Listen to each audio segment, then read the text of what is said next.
Olá, sejam bem-vindos a mais um vídeo da Céu Oculto. E no vídeo de hoje, iremos dar início a uma série na qual eu lerei mapa de pessoas famosas e proeminentes de alguma forma. E o primeiro mapa da nossa série será o mapa da Amy Winehouse.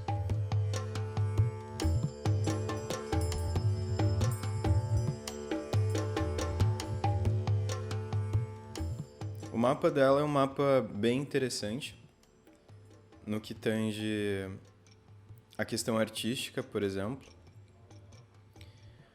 E em relação a todos os outros aspectos da vida dela também, tudo isso se torna bem proeminente de alguma forma.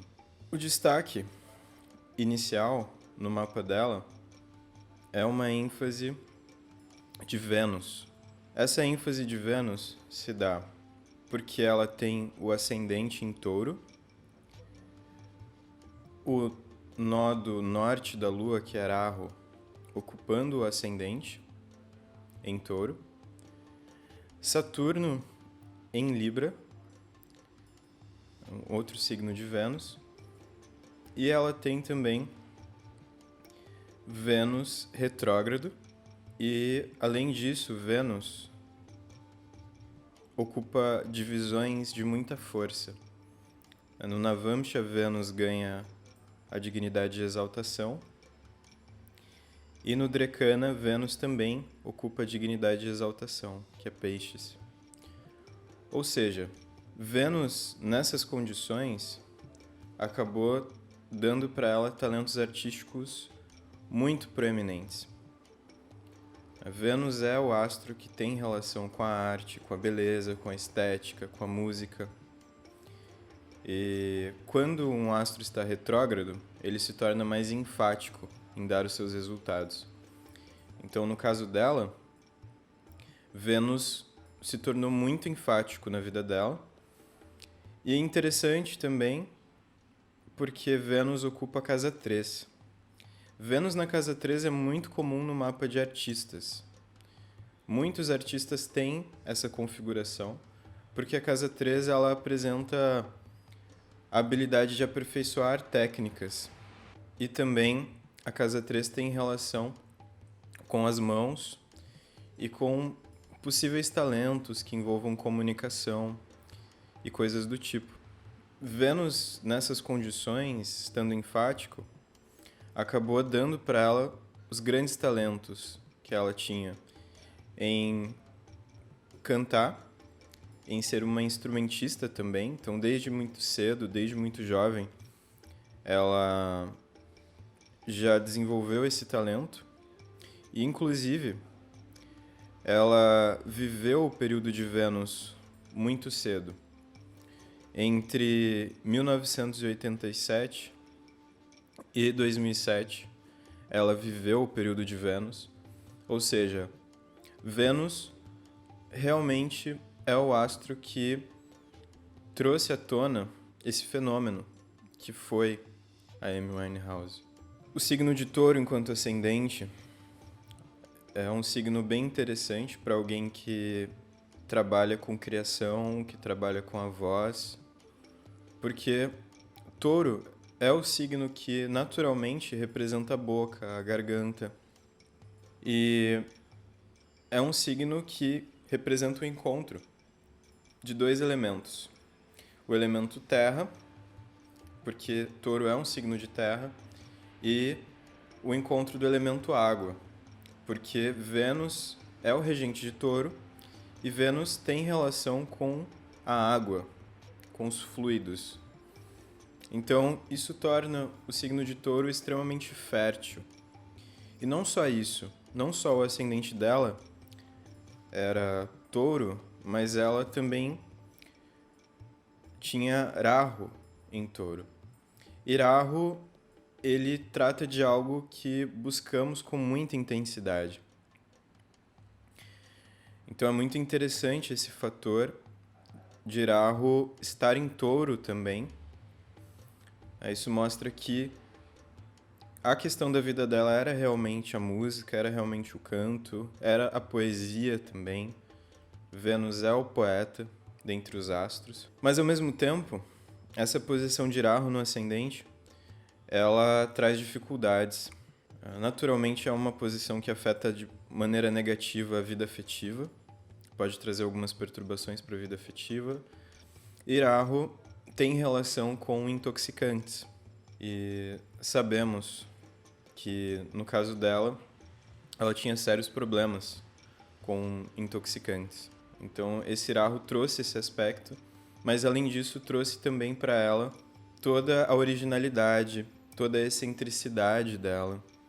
Rahu tem relação com estrangeiros, então quando uma pessoa tem Rahu no ascendente, essa pessoa tende a ter uma influência grande de culturas estrangeiras, ou no mínimo tende a viajar, a ter contato com estrangeiros de uma forma ou de outra, e tende a ser uma pessoa extremamente inteligente, extremamente original, e vemos essas características nela. Vemos outras pessoas como o Arnold Schwarzenegger, ele tem Rahu em Touro, por exemplo. A Cher também tem Rahu em Touro. Então, são pessoas que de alguma forma inovaram dentro do seu campo artístico, que se destacaram. O Arnold, ele, de certo modo, criou um novo jeito de fazer cinema, um novo jeito de fazer filmes. Ele trouxe uma repaginação da figura masculina para o cinema e para as revistas, etc. Ele é o grande precursor dessa era do bodybuilding e dessa mistura, dessa fusão desse corpo com o cinema. Claro que houveram outros antes dele, mas ele foi quem conseguiu levar isso de um modo bem intenso para o meio artístico. Ou seja, Rahu em Touro, uma grande obsessão por essa questão artística. E a própria Cher também, uma pessoa extremamente talentosa e muito criativa e original em termos artísticos. Então, vemos essa configuração sendo bem interessante no caso da Amy. E o signo de Touro também é famoso por ter uma relação com alimentos e bebidas, simplesmente porque ele tem relação com a garganta e com a boca. Então, pessoas com uma grande influência de Touro são pessoas que tendem a ter uma relação emotiva com os alimentos, uma relação intensa com tudo aquilo que tem relação com a alimentação. E ela, curiosamente, tinha problemas de desordem alimentar. Então, o signo de Touro traz essa questão. O grande impasse para Vênus no mapa dela é o que explica também os vícios. Quando uma pessoa tem Vênus aflita de alguma forma, isso gera uma tendência a vícios ou a consumir coisas ou gostar de coisas autodestrutivas em algum grau. Então, o nakshatra, a estrela que Vênus ocupava no momento do nascimento dela, se chama Ashlesha. E esse é um nakshatra, de certo modo, envenenado, um nakshatra que tende a trazer perturbações para aquilo que ele toca. Então, naturalmente, Vênus tem uma certa perturbação no mapa dela por conta disso. Vênus está conjunto a Marte. E não só isso, Marte no mapa dela está em debilitação, em Câncer. Então, essa debilitação de Marte influenciando Vênus é o que também gerou muitos problemas para ela nesse sentido, de vícios, de dificuldade em lidar com as próprias sombras. Então, esse é um aspecto que dificultou esse ponto para ela. E não só isso, essa é uma configuração mais difícil ainda, porque Vênus é o regente do ascendente dela. E o regente do ascendente, ele representa a inteligência da pessoa e a pessoa de uma maneira mais direta. O fato de Marte debilitado estar bem próximo de Vênus no momento em que ela nasceu, mostra que ela tinha problemas muito intensos consigo mesma. Mostra que ela tinha grandes dificuldades internas, questões emocionais, ela não sabia lidar muito bem com as próprias emoções e possivelmente por isso ela escrevia de maneira indireta, por isso ela tinha um lado autocrítico em um certo grau também. Essa configuração evidencia isso. Traz um lado um pouco profundo e também obscuro, de certo modo. E essa questão da profundidade também é um outro tema muito presente no mapa dela. Aí, às vezes, uma profundidade que puxou ela para questões mais obscuras. Ela não tinha muita facilidade em lidar com o aspecto mais sombrio dela. E talvez por isso ela precisasse fugir, de certo modo. E vemos isso em algumas configurações. A primeira configuração que evidencia isso é o regente do ascendente Vênus ocupando essa estrela, que é a Ashleisha. Além disso, também temos a Lua na casa 8, ocupando Mula, que é um nakshatra, uma outra estrela muito conectada à raiz e traz também essa ideia de profundidade, de coisas obscuras, de tensão. Isso mostra que a infância dela pode ter sido difícil também. Teve algum problema no ambiente familiar dela, algo nesse sentido. A casa 8 ela tem relação com vícios, tem relação com depressão, transformação. É até interessante porque ela é uma pessoa que apareceu de maneiras muito diferentes. Ela tinha esse aspecto de transformação a nível físico mesmo. Teve períodos de estar com mais peso, períodos de menos peso. Isso tem relação com essa configuração. E outro aspecto é a questão dela ter ali Júpiter e Queto em Escorpião. Sendo que Escorpião também é um signo que tem muita relação com profundidade. Escorpião, ele faz a pessoa perceber tudo aquilo que é misterioso, tudo aquilo que é obscuro em um certo grau. E se a pessoa não souber lidar com essa energia, acaba sendo uma energia extremamente destrutiva. Então, o Escorpião é um signo controverso e que tem um potencial bastante positivo. Por exemplo, ele vai representar a capacidade de lidar com o oculto, ou a capacidade de investigação, a capacidade de lidar com coisas místicas.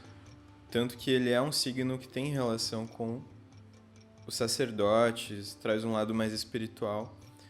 Mas Escorpião também tem um lado mais obscuro, que é justamente conectado a essa intensidade, a esse extremismo, essa tendência a buscar por coisas que trazem, por vezes, uma autodestruição. Inclusive o escorpião, o próprio animal escorpião em si, em certos momentos ele se ataca. O simbolismo de escorpião é bem interessante porque o veneno também pode ser a cura. Então ela tinha essa questão. A Júpiter em escorpião traz algum interesse místico, só que ela tem a configuração Júpiter-Queto, que é uma configuração que tende a fazer a pessoa quebrar os padrões, quebrar as regras, ir contra as normas estabelecidas socialmente. E é muito interessante porque eu já vi isso acontecer com muitas pessoas que têm essa configuração, de ter um início de vida bastante rebelde, de uma necessidade grande de transgressão de regras, mas depois são pessoas que tendem a buscar por espiritualidade. E essa espiritualidade geralmente vem de outras culturas, vem de algo diferente também. Então isso mostra que ela não tinha muita adequação com o ambiente religioso, cultural que ela nasceu, mas que possivelmente, se ela se mantivesse ainda firme, se ela ainda estivesse viva, ela teria algum tipo de interesse filosófico. Fora isso, vemos uma ênfase de Mercúrio, que também estava retrógrado quando ela nasceu. Mercúrio olha a casa da carreira dela, junto do Sol, que mostra ela com essa tendência de ter uma carreira solo realmente, é um caminho próprio. E Mercúrio, olhando a casa 10, também traz muita habilidade de escrita, mostra que ela gostava de ler, que ela tinha um lado curioso bastante forte também. Um outro aspecto que chama muito a minha atenção no mapa dela é o fato de ter um envolvimento do Sol com a carreira também. E o Sol representa o pai. O Sol olha a casa 10 dela. Isso mostra que o pai, de certo modo, pode ter influenciado ela a seguir a carreira que ela seguiu, mas que essa influência é uma influência destrutiva em algum grau, uma influência difícil, porque a casa 9 dela está sob umas influências bem complicadas. No caso, Marte, debilitado, está lançando um olhar para a casa 9 dela, e o regente da casa 9, que é Saturno, ocupa a casa 6, que é a casa dos atritos, a casa dos inimigos. Então, isso indica que havia algum problema kármico entre ela e o pai dela, e isso também pode ter contribuído para os problemas que ela teve ao longo da vida. Assim, o regente da 9 na 6 é uma configuração que complica a fortuna do indivíduo de modo geral. A parte boa é que, no caso dela, Saturno está forte, exaltado. Isso mostra que ela era bem disciplinada em termos de trabalho. E o regente da 10 fala também sobre a carreira. Então, o regente da 10 dela é Saturno em Libra, exaltado, mostrando que a carreira dela teria, de fato, alguma relação com Vênus, ou seja, com as artes. Algo que a gente já viu de ênfase no início da leitura. Mas realmente o que me chama a atenção é essa questão do pai, podendo ser uma influência bem complicada, bem negativa no mapa dela. E a Lua na casa 8 também é difícil para a mãe, e para o ambiente familiar de modo geral. Então, essas questões deixam bem claro que muitos desses problemas que ela carregou e que ela tinha essa dificuldade vieram do próprio ambiente familiar dela. E um outro fator é esse Sol conjunto a Mercúrio em Leão, que traz boas habilidades de escrita, traz aprendizado rápido. Leão é um signo que pode dar também habilidade para a pessoa lidar com palcos, então isso era algo que era muito natural para ela, e ela era uma pessoa extremamente independente em termos de trabalho.